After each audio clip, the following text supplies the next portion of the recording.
ارمیگڈون، ہرمجدون، الملحمۃ العظمیٰ۔ میں نے آپ لوگوں کے سامنے یہ 3 نام لیے۔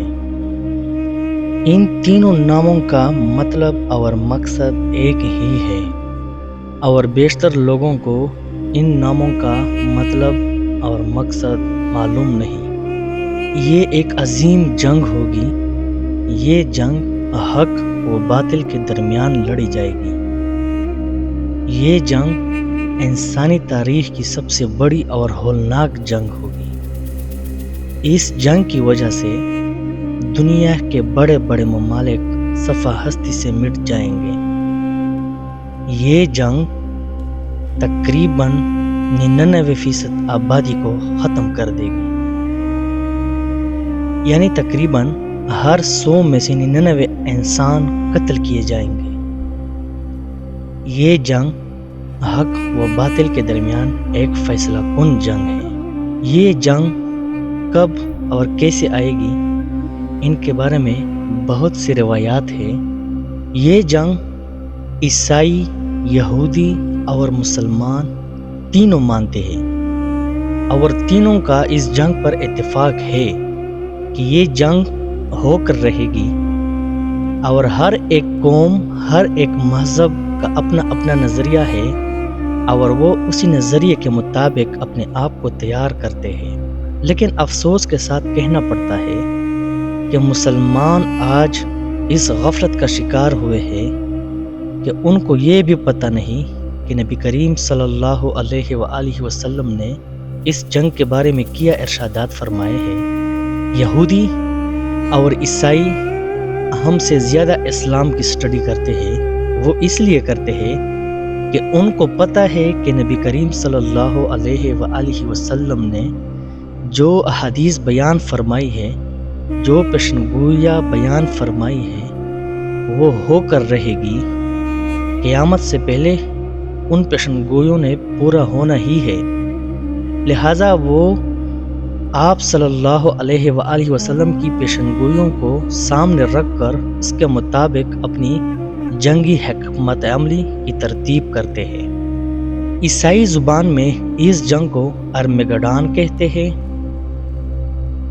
یہودیوں کی زبان عبرانی میں اس کو ہرمجدون کہتے ہیں، اور مسلمان اس جنگ کو الملحمۃ العظمیٰ کے نام سے جانتے ہیں۔ اصل میں یہ جنگ فلسطین کے مقام پر لڑی جائے گی۔ فلسطین کے ساتھ جو اردن، لبنان اور شام کی سرحد ملتی ہے، یہاں پر ایک سطح مرتفع ہے، یعنی پہاڑی علاقہ ہے، اور عبرانی میں ہر کا مطلب ہے پہاڑی ٹیلہ، اونچائی، اور مجدون ایک وادی کا نام ہے، یعنی سطح مرتفع۔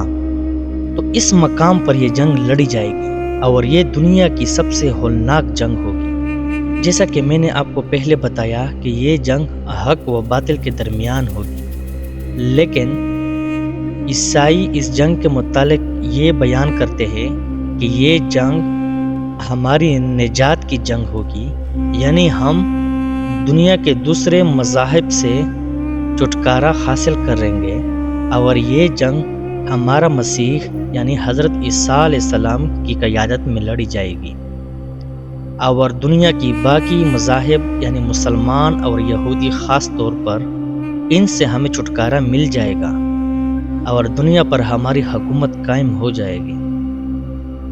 اسی طرح یہودی کہتے ہیں کہ یہ جنگ حق و باطل کے درمیان ہوگی، اور یہودی اپنے آپ کو حق پر مانتے ہیں، اور وہ کہتے ہیں کہ یہ جنگ ہمارا مسیحا دجال آئے گا، اور یہ اس کی قیادت میں لڑی جائے گی، اور حضرت دانیال علیہ السلام بھی اس جنگ میں شریک ہوں گے، جو کہ یہودیوں کی طرف سے لڑیں گے۔ اسی طرح مسلمانوں کے پاس بھی حضرت محمد صلی اللہ علیہ وآلہ وسلم کے سچے احادیث موجود ہے کہ یہ جنگ مسلمانوں اور مشرکوں کے درمیان لڑی جائے گی، اور اس میں اللہ تعالیٰ مسلمانوں کو فتح عطا فرمائیں گے، چونکہ اس جنگ پر تینوں اہل کتاب متفق ہے تو تینوں اس جنگ کے متعلق اپنی اپنی تیاری کر رہے ہیں، اور اگر آج کل آپ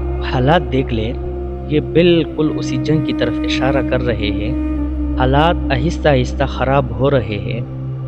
آج مشرکوں کو دیکھا جائے تو وہ مسلمانوں پر اس طرح ٹوٹ پڑتے ہیں کیونکہ ان کو پتہ ہے کہ ہم نے آخری جنگ مسلمانوں کے ساتھ ہی لڑنی ہے، تو وہ ابھی سے وہ ترتیب بناتے ہیں کہ کسی طرح مسلمان ملکوں کو کمزور کیا جائے، ان کی دفاعی قوتوں کو ختم کیا جائے، تاکہ وہ جو سب سے عظیم جنگ واقع ہوگی اس میں ہمارا مقابلہ نہ کر سکے، اور اسی مقصد کو حاصل کرنے کے لیے وہ مسلمانوں پر ہر طرف سے حملہ آور ہے۔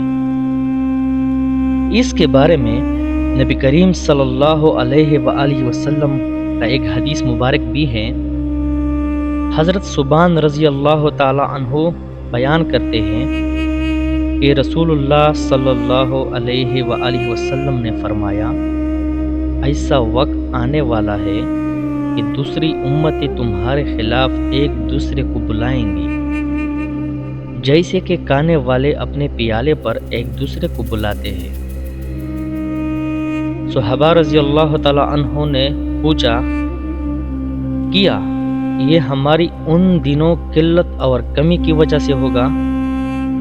آپ صلی اللہ علیہ وآلہ وسلم نے فرمایا، نہیں، بلکہ تم ان دنوں بہت زیادہ ہوں گے، لیکن جاگ کی طرح ہوں گے جس طرح کے سیلاب کا جاگ ہوتا ہے۔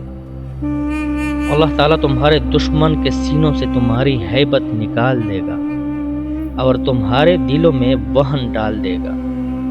صحابہ رضی اللہ نے پوچھا، اے اللہ کے رسول، یہ وہن کیا ہے؟ آپ صلی اللہ علیہ وآلہ وسلم نے فرمایا، دنیا کی محبت اور موت کی کراہت، یعنی تم دنیا سے محبت کرو گے اور موت سے ڈرنے لگو گے۔ اگر آج آپ دیکھ لیں تو بالکل یہی حال ہے مسلمانوں کا کہ آج عملی کارروائی کی بجائے صرف الفاظ سے مذمت کرتے ہیں۔ افغانستان، عراق، فلسطین، برما، شام، جدھر بھی آپ نظر ڈالیں مسلمانوں کے خون کے ساتھ ہولی کھیلی جا رہی ہے۔ ایک اور حدیث میں آخری جنگ کی جو پیشن گوئی کی گئی ہے وہ آج کل کے حالات پر انتہائی درست اور صادر اترتی دکھائی دیتی ہے۔ اللہ کے رسول صلی اللہ علیہ وآلہ وسلم کا فرمان ہے، قیامت سے پہلے 6 نشانیاں گن لو: میرا وصال، بیت المقدس کی فتح، جانوروں جیسی موت جو تم پر ایسے اثر انداز ہوگی جیسے گردن توڑ بیماری اثر انداز ہوتی ہے، مال کا پھیلاؤ، یعنی مال کی کثرت ہو جائے گی، یہاں تک کہ ایک آدمی کو 100 دینار دیے جائیں گے پھر بھی وہ ناراض ہوگا۔ اس کے بعد ایک بڑا فتنہ کڑا ہوگا جو عربوں کے گھر گھر میں داخل ہو جائے گا۔ پھر تمہارے اور بنو اسفر یعنی اہل روم کے درمیان صلح ہوگی، یعنی آپ لوگ ایک جنگ کے لیے، ایک مقصد کے لیے آپس میں حلیف بن جائیں گے، پھر وہ بے وفائی کریں گے اور 80 جھنڈے لے کر تم پر چڑھائی کریں گے، ہر جھنڈے کے نیچے 12,000 کا لشکر ہوگا۔ تو دوستوں، یہ آخری جنگ ہو کر رہے گی۔ آج کل جو حالات بن رہے ہیں یہ بالکل اسی جنگ کی طرف اشارہ ہے، اور آہستہ آہستہ یہ چنگاری آگ میں بدل جائے گی۔ حضرت ابو ہریرہ رضی اللہ تعالی عنہ سے روایت ہے کہ رسول اللہ صلی اللہ علیہ وآلہ وسلم نے فرمایا، قیامت قائم نہیں ہوگی یہاں تک کہ مسلمان یہودیوں کے خلاف جنگ کریں گے اور مسلمان ان کو قتل کریں گے، حتیٰ کہ یہودی درخت یا پھر پتھر کے پیچھے چھپے گا اور پتھر یا درخت کہے گا، اے مسلمان، اے اللہ کے بندے، میرے پیچھے یہ ایک یہودی ہے، آگے بڑھ اس کو قتل کرے، سوائے غرقد کے درخت کے وہ نہیں کہے گا کیونکہ وہ یہود کا درخت ہے۔ اور آج کل یہودیوں نے اس حدیث کو سامنے رکھ کر غرقد کے درخت کی بہت زیادہ پیداوار کی ہے، اور ان کو ہر جگہ پر اگایا جا رہا ہے۔ یہ ہرمجدون، ارمیگڈان یا ملحمۃ العظمیٰ ایک خونریز جنگ ہوگی، اور یہ جنگ اب انتہائی قریب ہے، جس میں ایک طرف اہل ایمان اور دوسری طرف کفار کڑے ہوں گے۔ اللہ تعالیٰ سے دعا ہے کہ ہم سب کو ایمان کی موت نصیب فرما اور ہمارے شہیدوں کے درجات کو بلند فرمائے۔ آمین ثم آمین۔